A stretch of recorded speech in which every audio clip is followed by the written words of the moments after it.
I was asleep, 7 o'clock in the morning, and I was in the second floor of the beach house, and wife come. I heard a heck of a roar.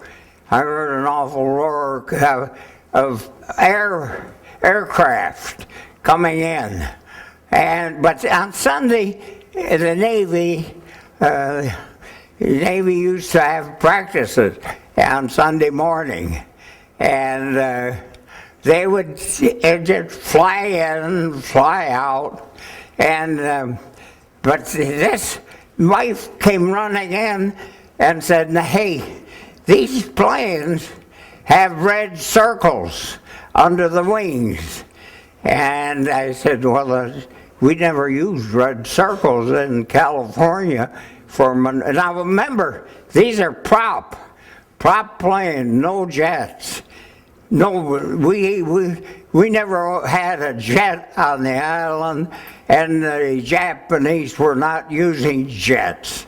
So there were no jets. These are props. And these are coming in over our house are all torpedo bombers.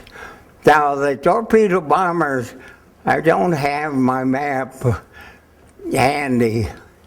We don't actually. Oh yeah, that's pretty tiny. Yeah. Anyhow, what happened? The torpedo, the plane. As the planes came in, right over the house, and I mean over. They were, we had all coconut trees in the yard, our yard, and the planes were just clearing the coconut trees. And so one of the pilots waved at my wife. She could see him, you know, the canopy. The canopy on a torpedo bomber is right low. Well, he waved at my wife. She waved back. She said, "I think they're friendly." Anyhow, the roar was getting kind of heavy as these planes were coming in, and she came into the house and mentioned that they had red circles under the wing. And I said, "Well, we never used red circles. We used stripes in California if we ever had a maneuver." And so I went out of the house. Peacetime. You just summer clothes, shorts. It was warm, 80, beautiful day, 80 degrees, and no clouds, no wind. I went out to look. Well, there was no end to these planes coming in over the house. And I said, "Well, we better find out. It doesn't look right to me," because we had no schedule of a visit. And so I went to the phone. No phone. Phone was dead.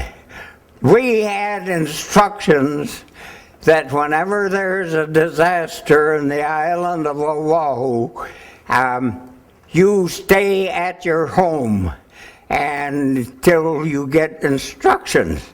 Now that was mostly for everybody in the island, for earthquake, for any big fire, or any terrible disaster.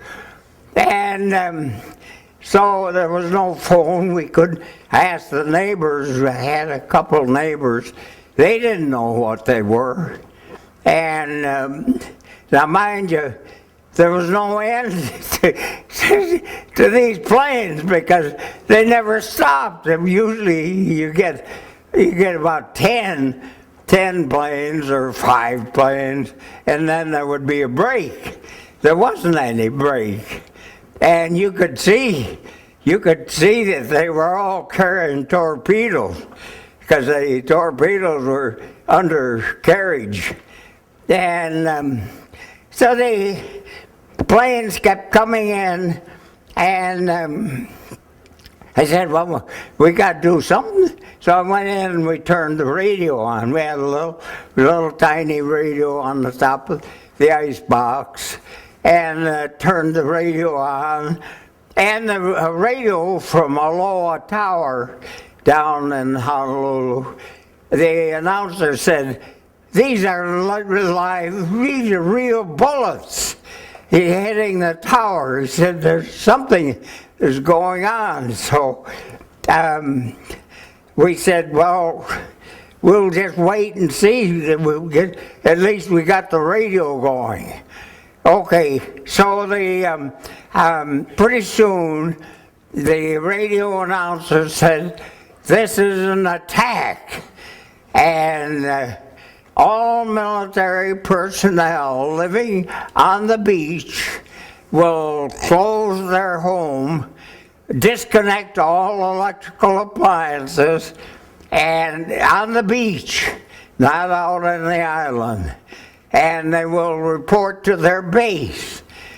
So we said, well, we better do what they said. And mind you, we didn't have uniforms on or anything. We were just dressed for nice summer weather. So we went in, we disconnected all the appliances, and then as we drove into Schofield Barracks, drove the 3 miles, we passed Wheeler Field. Now, I don't think I brought that map, did I? Wheeler Field is one with the planes. I don't know if we have that map, Ian. Yeah. We do. Okay. It just showed the 10 planes, wingtip to wingtip. Yeah, kind of a simple. That's the way 10 planes, 10 P-40s. We had 10 P-40s, brand new. Some had ammunition in them. Some had paper on the windows.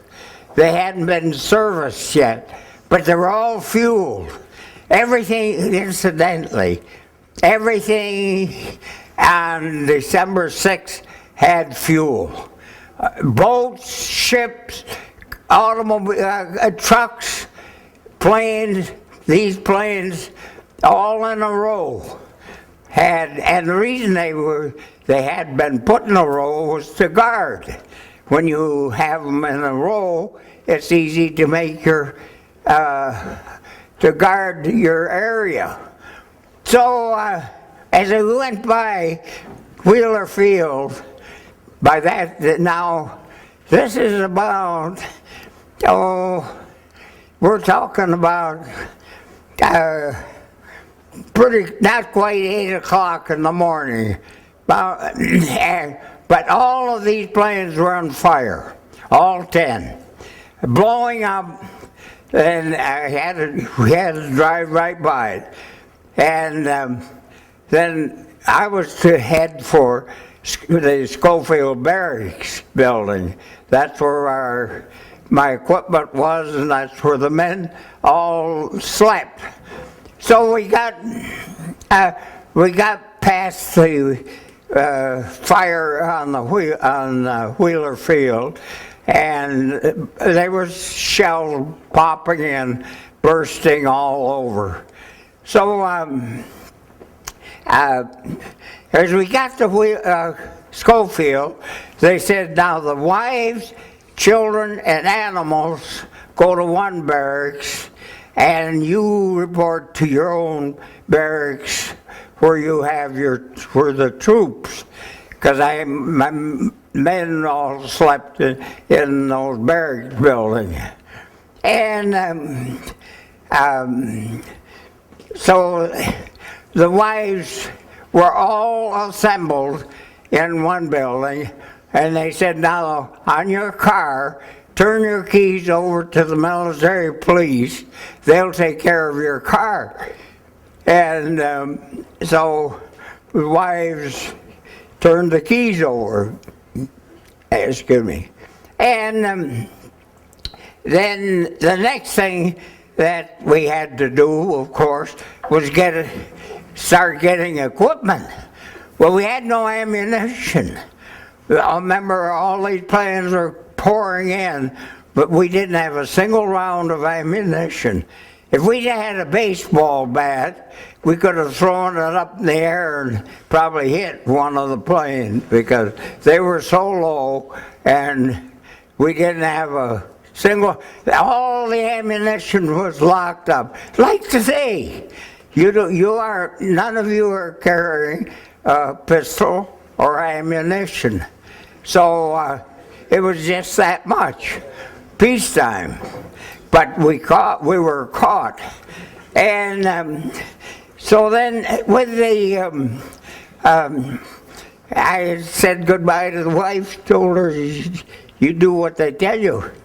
And I did what I had to do. I had to get the barracks people awake and get them going, we had to get the guns and ammunition. Well, there was some people ran out of the barracks and out in the lawn and said, hey, these strafing planes, those are artificial, they're rubber bullets. Well, they were trying to dig them out of the lawn, out of the turf. And we said, get back into the barracks. See, those are real bullets. Well, then people got wise a little bit. They were strafing porch high as they strafed the buildings. And they would, like this building would be 2 stories up. They were just at a 2-story level. And there weren't getting many people because people got inside. And the barracks buildings are concrete. They're still beautiful. They were built for World War I, I think. But they were all concrete and heavy duty, beautiful. They're still using them. The last time I was over there, they were still using these barracks buildings. So people finally realized that the strafing was real. So by that, you see now, we're talking pretty close to 8 o'clock in the morning. We've been an hour, and there's been no break in the planes. One other thing that you must remember, that attack lasted 4 hours. 4 hours. Those planes never stopped coming in. And in 4 hours, there was no planes left. They were gone. And by that time, over 2,000 people had been killed. There was over, at least, and that includes the ships. 7 ships were sunk and on fire. And the smoke filled the sky just black. You couldn't see the clouds or sun or anything. So that's what happened. But the shocking thing was 4 hours. And the plane, now, there was 3 major airports. Kaneohe on the eastern side, you have that map. Yep. And then there was Wheeler Field up in, and then there was the one at Pearl Harbor, Hickam. Now the Hickam Field was for bombers, And Hickenfield, well, what they did with those, they just crushed the bombers, whatever there was in there. And then on the other thing that the bombing did was all runways were bombed. Well, if a plane was able to negotiate, he couldn't get off the ground because the runways had been ruined. They couldn't navigate. Okay, but two planes were on Haleiwa on the shore, just above Mokley, a little above, right in there. There were two planes in there, two P-40s that they had sort of hid with camouflage nets. And these two planes they had ammunition. They were able to get off.